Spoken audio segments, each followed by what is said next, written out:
ಅಶೋಕ್ ಅಣ್ಣ ಅವರು, ನಮ್ಮ ಯತ್ನಾಳ್ ಅಣ್ಣ ಅವರು, ನಮ್ಮ ಸಿ ಟಿ ರವಿಯವರು, ಇವರೆಲ್ಲ ದೊಡ್ಡ ಹಿಂದೂಗಳ ಥರ ಇವರು ಒಬ್ಬರೇ ಹಿಂದೂಗಳು, ಎಲ್ಲ ಡೋಂಗಿ ಹಿಂದೂಗಳು ಸರ್. ನೀವೆಲ್ಲ ಧರ್ಮನ ಪ್ರೀತಿಸೋದು ಗೌರವಿಸೋದು ಭಗವದ್ಗೀತೆ ಯಾರಾದರೂ ಓದ್ಕೊಂಡಿದ್ದೀರಾ ಸರ್? ನಾನು ಆರ್ ಅಶೋಕ್ ಅಣ್ಣನ ಕರಿತೀನಿ, ಆರ್ ಅಶೋಕ್ ಅವ್ರನ್ನ, ಸಿ ಟಿ ರವಿ ಅವ್ರನ್ನ, ಯತ್ನಾಳ್ ಅವ್ರನ್ನ, 3 ಜನನ ಕರಿತೀನಿ. ಭಗವದ್ಗೀತೆ ಮೇಲೇ ಡಿಬೇಟ್ ಹೇಳೋಣ ಬನ್ನಿ. ನಾನು ಆರ್ ಅಶೋಕ್, ನಿಮ್ಗೆ ಅಷ್ಟು ಧರ್ಮದ ಬಗ್ಗೆ ಇದ್ದರೆ, ನೀವು ಧರ್ಮನೇನಾದರೂ ನೆಟ್ಟಿಗೆ ಓದ್ಕೊಂಡಿದ್ರೆ, ಭಗವದ್ಗೀತೆ ನಿಮಗೆ ಬಂದರೆ, ನಾನು ಆರ್ ಅಶೋಕ್ ಅವ್ರನ್ನ, ಸಿ ಟಿ ರವಿಯನ್ನ, ಯತ್ನಾಳ್ ಅವ್ರನ್ನ 3 ಜನನ ಭಗವದ್ಗೀತೆ ಮೇಲೆ ಡಿಬೇಟ್ ಕರೀತಾ ಇದ್ದೀನಿ. ಇವ್ರ ಜ್ಞಾನ ಏನು, ಇವ್ರು ಎಷ್ಟು ಮಾತ್ರ ಹಿಂದೂ ಧರ್ಮನ ಅರ್ಥ ಮಾಡ್ಕೊಂಡಿದ್ದಾರೆ ಅಂತ ಬಂದು ಡಿಬೇಟ್ ಇಡಲಿ. ನಾನು ಬಹಿರಂಗ ಸವಾಲು ಹಾಕ್ತಿದ್ದೀನಿ.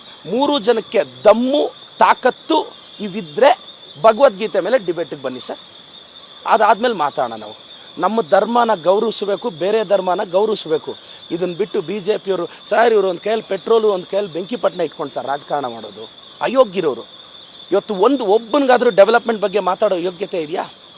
ಆರ್ ಅಶೋಕ್ ಅವ್ರದ್ದು ಒಂದು ಕಡೆ, ಯತ್ನಾಳ್ ಅವ್ರದ್ದು ಒಂದು ಕಡೆ ಅಲ್ವಾ? ಪಾಪ ಯತ್ನಾಳ್ ಅವ್ರ ಫ್ಯಾಕ್ಟ್ರಿ ನಿಂತೋಗಿತ್ತೇನೋ, ನೆನ್ನೇನೋ ಪರ್ಮಿಷನ್ ಸಿಕ್ಕದಂಗಿದೆ. ಹೋಗಿ ಚಾಮುಂಡೇಶ್ವರಿ ದೇವಿನ ಆಶೀರ್ವಾದ.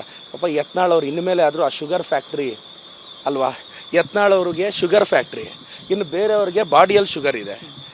ಅವ್ರ ಪಾಪ ಅವ್ರ ಫ್ಯಾಕ್ಟ್ರಿಯಲ್ಲಿ ಶುಗರ್ ಪ್ರೊಡಕ್ಷನ್ ನಿಂತೋಗಿದೆ. ನನಗೆ ಈ ಬಿ ಜೆ ಪಿಯವ್ರ ಬಗ್ಗೆ ಅರ್ಥನೇ ಆಗ್ತಾ ಇಲ್ಲ. ನಾನು ಹೇಳೋದಿಷ್ಟೇ, ನಮ್ಮ ಸಿ ಎಮ್ ಬಗ್ಗೆ, ಡಿ ಸಿ ಎಮ್ ಬಗ್ಗೆ, ಹೋಮ್ ಮಿನಿಸ್ಟರ್ ಬಗ್ಗೆ ಮಾತಾಡಿದ್ರೆ ಸರಿ ಇರಲ್ಲ.